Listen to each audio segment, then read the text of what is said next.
Olá, amigos da revista Guará e amigas.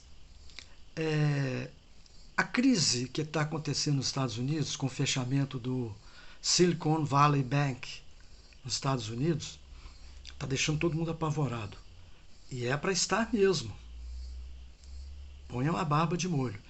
Porque, na verdade, o que nós estamos assistindo é um sintoma muito semelhante àquele de 2008. Ah, Vocês devem se lembrar, foi uma crise global, não é?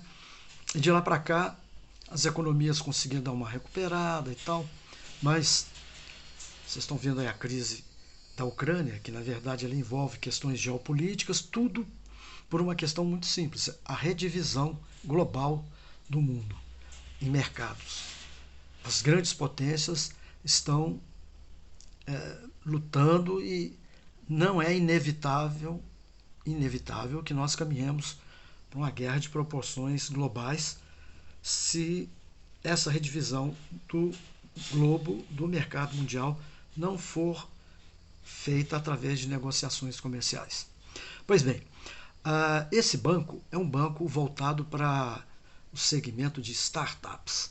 São empresas novas, jovens, que desenvolvem tecnologia e essas tecnologias estão muito associadas à inteligência artificial, quer dizer, robótica e etc., simplificação de processos que levam a um aumento virtuoso e virtual de produtividade dos processos produtivos. É, Aí a pergunta é o seguinte: por que esse banco entrou em situação falimentar? Ele entrou pelo seguinte, e aí não é só o banco, não é uma questão de isolada. Nós temos hoje uma dívida global de 230 trilhões de dólares e crescendo a cada minuto. O capitalismo hoje só se mantém de pé graças ao endividamento. É paradoxal dizer isso, mas é verdade.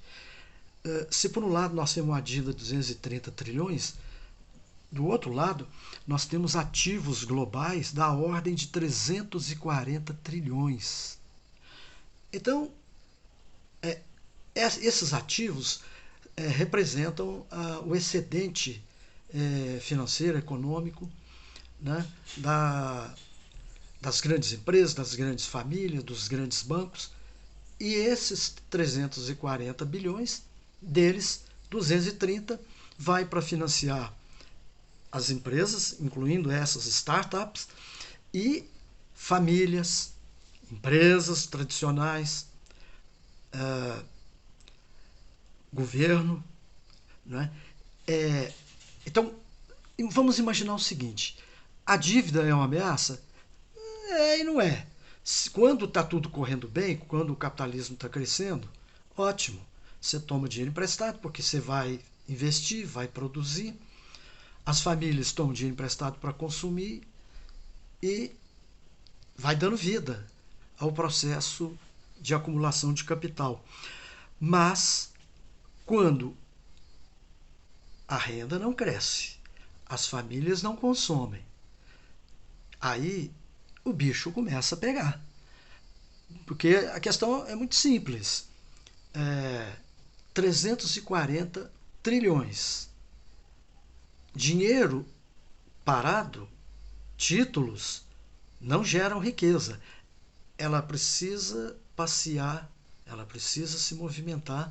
Aí eu me lembro até da pergunta que o Adir fez, né, nessa revista: onde está o dinheiro? Porque o dinheiro circula, né? Ele nunca está parado no lugar.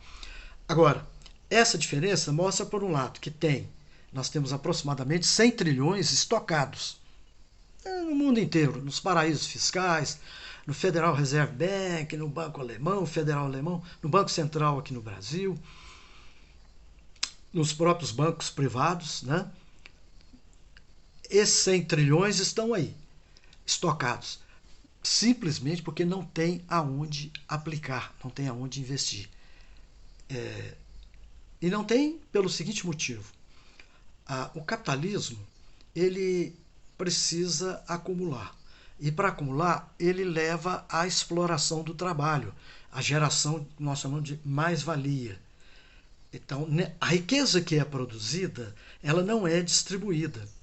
Pelo contrário, ela vai concentrando nas mãos de pequenos grupos, né?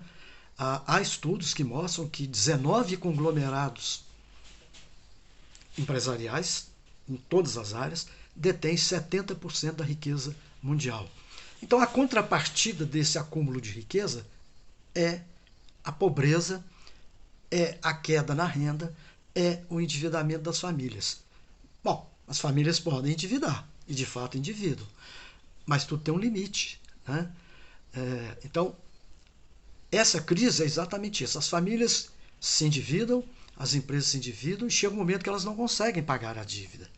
E aí, os bancos que emprestam dinheiro não têm o recurso para garantir saques dos depositantes, não conseguem resgatar os títulos que eles vendem, esses tais fundos de investimentos que a maioria das famílias de classe média compram, né? Fundos de renda fixa, fundos de renda variável e as próprias ações.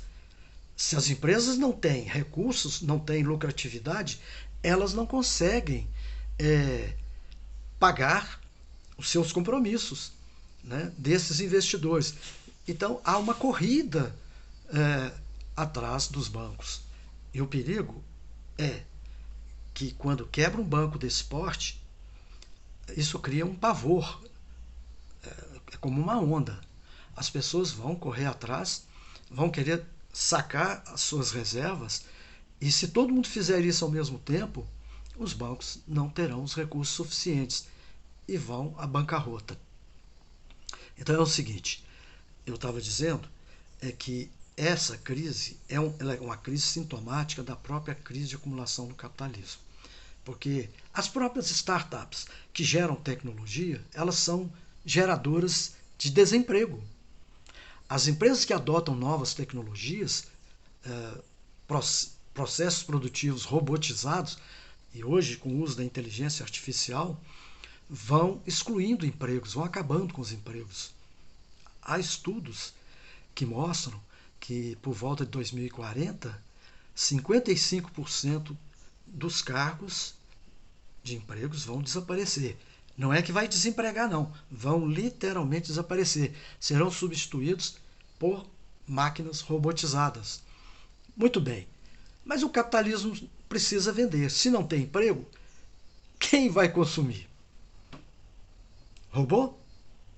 A não ser que inventem robô que vai se alimentar de produtos naturais e etc.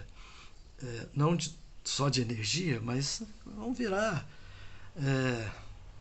uma espécie humana robotizada. Vão humanizar os robôs? Vão pagar salário para os robôs? Improvável, não é? Então, meus amigos, a produção aumenta com produtividade aumentada, mas não tem mercado. Essa é a razão da crise global. Não é à toa que os países estão buscando uma nova geopolítica, que no fundo o que é? É a briga por mercado. É uma nova redivisão global do espaço, né, para tentar resolver o problema da crise global do capitalismo, que é garantir a realização da produção.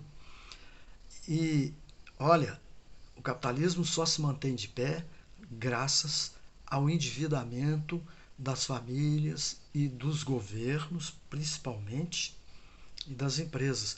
Porque, vamos imaginar, se desaparecer esses 230 trilhões de dólares, deixar de existir essa dívida, nós ficaremos com 340 trilhões de dólares no mercado financeiro, virando pó, ou no linguajar dos operadores de mercado, micar. Vai micar, vai virar mico, né? Mas Eu acredito que não vai cair de uma vez, não vai ser uma queda abrupta, porque o capitalismo tem muitas formas de tentar se recuperar. Ele vai buscar uma recuperação. Como? Expropriando cada vez mais, jogando a crise nas costas dos próprios trabalhadores, das famílias, das pequenas e médias empresas. Isso é inevitável.